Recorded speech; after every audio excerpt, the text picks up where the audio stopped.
Imagine you're in a crowded room. Someone suddenly sneezes, and almost instantly another person says, "Bless you." Have you ever stopped to wonder why? Why don't we say anything when someone coughs, hiccups, or yawns? Why is sneezing the one action that almost everyone feels deserves a response? Some people believe it's because your soul leaves your body. Others say it started during a deadly plague. And surprisingly, neither explanation tells the whole story. The real reason behind those two simple words is a journey through ancient superstitions, deadly pandemics, religion, and centuries of human history.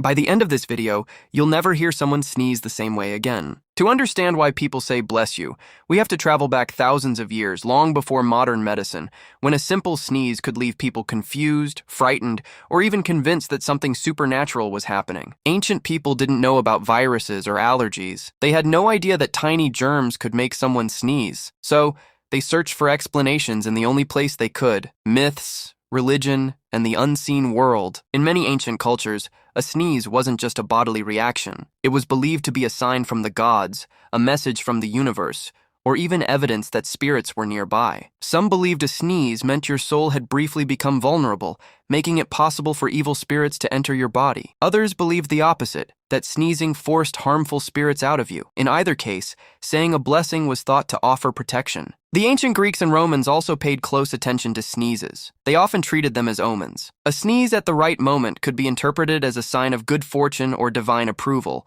while one at the wrong time might be seen as a warning. Even in ancient literature, sneezes appear as meaningful events rather than random bodily functions. To people living thousands of years ago, a sneeze wasn't ordinary. It was something worth noticing. Without science to explain what was happening, a single sneeze became surrounded by mystery, fear, and ritual, and those beliefs would lay the foundation for traditions that, in some form, still survive today. One of the most popular explanations for saying "bless you" takes us to one of the darkest periods in human history, the plague. According to a widely repeated story, during a devastating outbreak of disease in Europe, sneezing was believed to be one of the earliest signs of infection. Fearing the illness, people began saying, "God bless you," in the hope that the person would be protected from death. Many versions of this story point to the 6th century, when a deadly plague spread across the Byzantine Empire. It's often said that Pope Gregory III encouraged people to say a blessing whenever someone sneezed, as prayers were seen as a source of comfort and protection during the epidemic. It's a compelling story, but historians urge caution. While there is evidence that blessings became closely associated with times of widespread disease,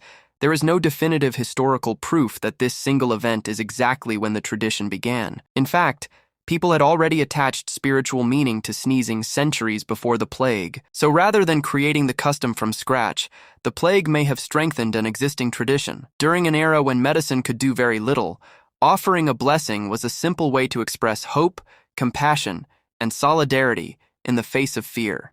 Whether or not the plague was the true beginning, it helped transform a small social habit into a tradition that has endured for centuries, and one that millions of people still follow without ever questioning why. What's fascinating is that not every culture responds to a sneeze in the same way, but almost every culture responds somehow. In English-speaking countries, people usually say, "bless you" or "God bless you." In Germany, the common response is Gesundheit, which simply means health. Instead of offering a blessing, they're wishing the person good health. In Spanish-speaking countries, people often say salud, meaning health. In many Arabic-speaking communities, a sneeze is followed by a short exchange of blessings, with both the person who sneezed and the listener responding to each other. In Japan, however, it's much less common to say anything after someone sneezes. Most people simply ignore it and continue the conversation, showing that not every society treats sneezing as a special event.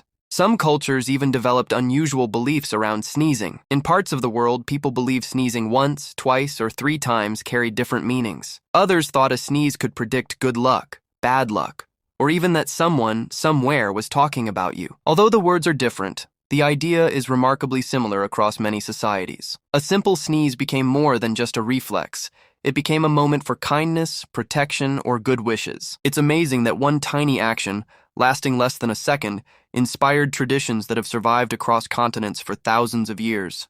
Today, we know that sneezing has nothing to do with spirits, omens, or bad luck. It's actually one of your body's smartest defense mechanisms. A sneeze begins when something irritates the inside of your nose: dust, pollen, smoke, pepper, or even a virus. Tiny nerve endings detect the irritation and immediately send a signal to your brain. In a fraction of a second, your brain coordinates dozens of muscles at once, You take a deep breath, your eyes instinctively close, your chest tightens, and then whoosh, air is blasted out through your nose and mouth at high speed, carrying unwanted particles with it. For centuries, people believed that your heart stops when you sneeze. But that's actually a myth. Your heart doesn't stop. It may experience a tiny change in rhythm because of pressure inside your chest, but it continues beating the entire time. Another common myth is that sneezing with your eyes open would make them pop out. Thankfully, that's completely false. Your eyelids close automatically as part of the sneeze reflex, but even if you manage to keep them open, your eyes would stay exactly where they belong. So, what once seemed mysterious is now well understood by science. Yet despite knowing exactly why we sneeze,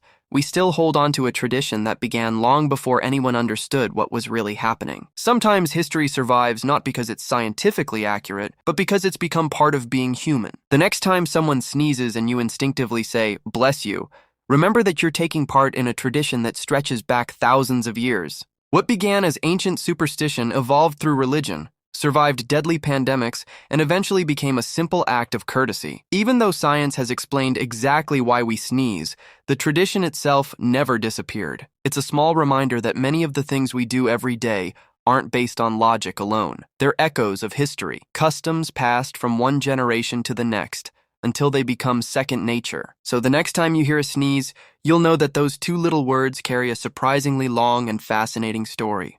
If you enjoyed uncovering the hidden history behind an everyday habit, there are plenty more ordinary things with extraordinary origins waiting to be explored.